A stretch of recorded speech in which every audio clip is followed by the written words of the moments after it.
Hi అండి, అందరికీ నమస్కారం. Welcome back to my channel. ఈ వీడియోలో ఇప్పుడే అందిన వార్త అండి. ఉద్యోగులకి అదిరిపోయే శుభవార్త. ఐఆర్ విడుదలకు రంగం సిద్ధమండి రాష్ట్ర ప్రభుత్వం. సో మరి పూర్తి వివరాలు తెలుసుకుందాము. వీడియోలోకి వెళ్ళే ముందు వీడియోకి అయితే ఒక లైక్ చేయండి. గత ప్రభుత్వం వల్ల ఉద్యోగులకు జరిగిన నష్టాన్ని కూటమి ప్రభుత్వం భర్తీ చేయాలని ఏపీ జేఏసీ ఉప ముఖ్యమంత్రి పవన్ కళ్యాణ్ అయితే కోరడం జరిగిందండి.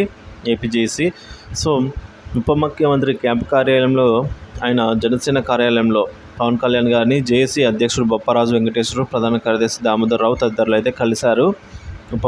ముఖ్యమంత్రిని కలిసి వినతి పత్రాన్ని కూడా అందజేశారు. ఎన్డీఏ కూటమి ఎన్నికల్లో ఇచ్చిన హామీ మేరకు ఐఆర్ను వెంటనే ప్రకటించాలని కోరారు. 11వ పీఆర్సీ వల్ల జరిగిన నష్టాన్ని 12వ పీఆర్సీ ద్వారా భర్తీ చేయాలని కోరారు.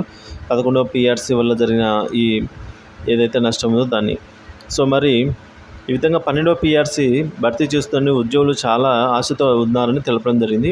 2018 నుంచి బకాయిలు ఉన్న డిఏలను చెల్లించాలని కోరారు.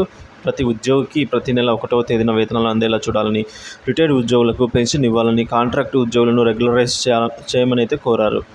ఎన్డీఏ మేనిఫెస్టోలో హామీ ఇచ్చిన విధంగా అవుట్సోర్సింగ్ ఉద్యోగులు, అలాగే వారి కుటుంబ సభ్యులకు ప్రభుత్వ సంక్షేమ పథకాలు వర్తింపజేయాలని, కోవిడ్లో మరణించిన జిల్లా పరిషత్ ఉపాధ్యాయుల కుటుంబ సభ్యులకు అయితే వెంటనే కారుణ్య నియామకం కల్పించాలని, అవసరమైతే సూపర్ న్యూమారిటీ పోస్టులను కూడా ఏర్పాటు చేయాలని, ఉద్యోగులందరికీ ఈహెచ్ఎస్ ద్వారా నగదు రహిత వైద్యం కూడా అందేలా చూడాలని అయితే మేరకు ఏపీ జేఏసీ అమరావతి బొప్పరాజు వెంకటేశ్వర్లు అయితే కోరడం జరిగింది. ప్రధాన కార్యదర్శి దామోదర్ రావు, పలువురు.